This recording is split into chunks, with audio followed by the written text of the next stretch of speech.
2, and 1. We are live. Hello. How are you? I hope you are having a wonderful Thursday. And today is Thankful Thursday. And we're going to take a look at what is it we can be thankful about with our perfectionism. Well, that doesn't usually work now, does it? Usually we look at our perfectionism and go, oh, where it keeps me. So the idea is to just take a look at things on Thankful Thursday and really allow yourselves to step into being grateful and being thankful. And the more we practice this each day, the better we can shift from negative thinking, which can so bring us down. Tomorrow, we're going to take a look at how the perfectionism can bring us down and what we can do with that. So it's important to realize there's both a pro and a con to behaviors that we've learned and practices that we practice. Now, a lot of you have shared with me some different things that have come up for you in that pattern and in those behaviors and in the negative thinking, and I want to bring those up today so we can take a look at how can we be thankful for that. And it shifts us out of judgment, and it shifts us out of, oh, I feel so broken, and it shifts us out of all of that negative energy, that negative emotion and negative space. And remember, negative isn't bad, but it lets us know we're stuck somewhere that we don't need to be. Before I get into that, I just want to introduce myself to some of you who are popping on and new. Welcome.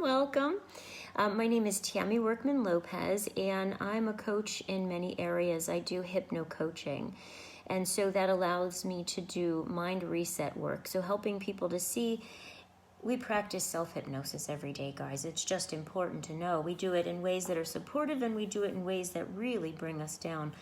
And it's from things that we've learned growing up without even knowing it.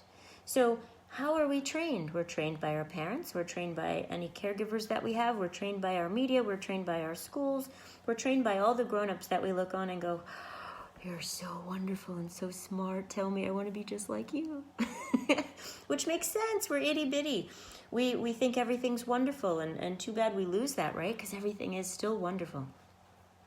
It happens during a time that you're not aware it's happening. So you've created a programming in your own mind, and you didn't know it. And so that programming is still flowing through. You just got older. The programming didn't shift and change so much. It added more, so more support to, yep, that's true, or no, that's not true. But mostly we see through the eyes of what we believe at the subconscious level. We hold our beliefs, we hold our truths, and a lot of those truths are mixed up with things we thought were true, i.e. lies, i.e. things that make no sense whatsoever. They're not logical. And that's because when we're a child, we can take on a belief that says, oh, my parents, they only love me when I do good.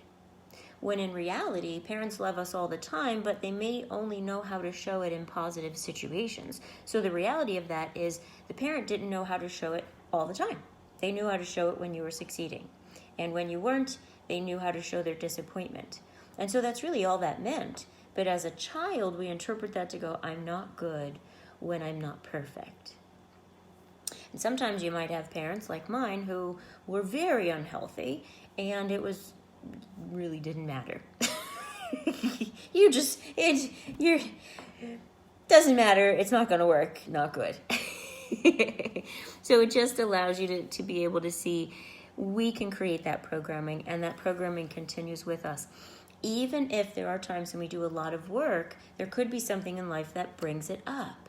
And that's just because there's something that's left unresolved. There's something that's not been completed yet because there's still some belief system that you have about it. That's it.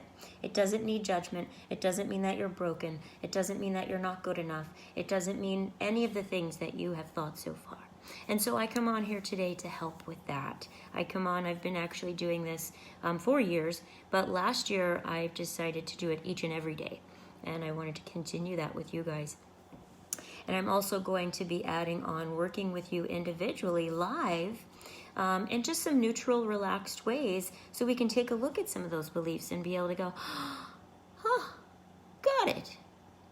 And then it just helps people to see that this is possible, right? People think that they have to deal with their thoughts and deal with their emotions and suffer in it or medicate it or drug it or fill up everything and have no void, no time to think. It doesn't have to be like that at all. We do not have to be prisoners of our thinking, prisoners of our emotions. We do not have to think we have to be prisoners of being perfect. Not at all. So with today, what are some ways that you can be thankful for your perfectionism? And being a bit of a perfectionist, not totally, but in some ways, for me, it was more out of fear of rejection. I have to do things right or say things right or be such a way that people won't reject me, because I was spent a lifetime of rejection. And so that had me always trying to be a certain way, and it left me very fearful. And so now, gone through this work myself and also doing the same work with clients, we take a look at where are those things coming up? How do we change that? And how, and like today, how do we appreciate it? So we're not left in the judgment. We're not left in the criticism. We're not left in the pain. So here's some examples. Somebody who's a perfectionist, they are always looking at what's next. They're always looking at how to be careful. They're very conscious about how others feel and what others think or need. So you're very conscientious.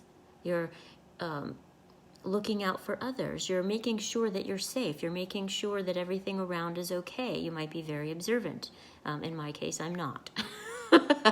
I'm observant to what it is I'm focusing on, and the rest is missed. But I'm observant to what it is I'm focusing on. So you could be very good at getting things done. You could be very good at noticing what other people are feeling.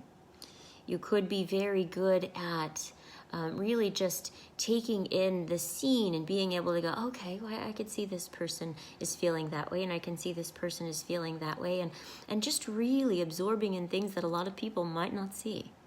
You might be very good at reading body language and reading subtle cues.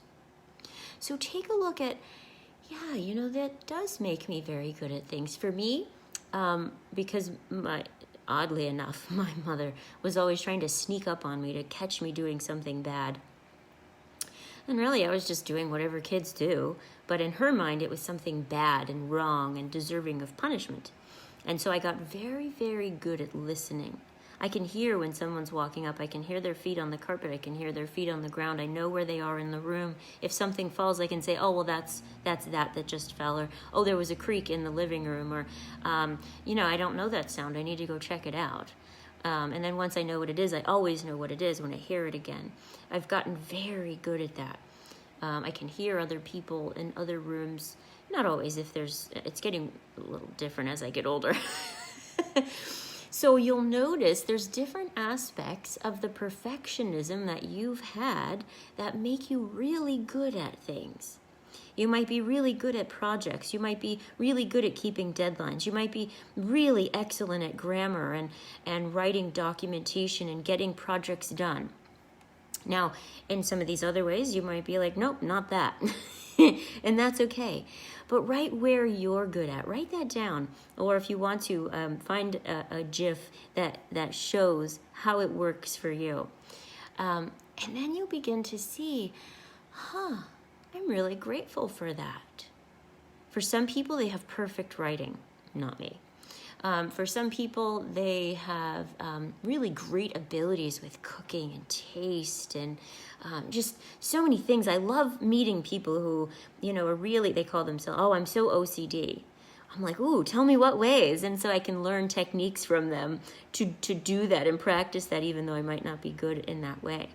So they're very skilled in certain ways. Share how you're skilled in your ways. I'd love to hear it. And then it helps you really go, oh, wow, this is really good. I'm really glad that I have this, right? There's different things.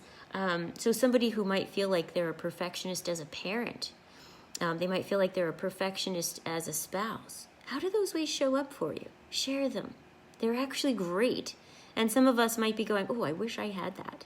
And we can learn a little bit about ourselves and share with each other. So please do that. I'd love to hear about it. Taking today and being so thankful for those things that sometimes we only see the negative. We only see what's bad and wrong and broken. So take a look at, because I've been a perfectionist in that way, I've learned this skill and I've been able to compensate where I had this weakness. Share those so we can celebrate with you, celebrating with each other.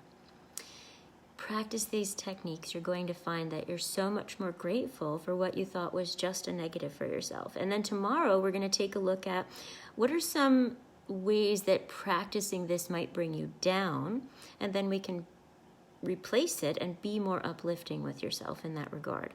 So today's part 1, tomorrow's part 2. So you take care of you. Have a beautifully blessed day. Let me know how this has helped and any other topics that may come up for you that you'd like to work on.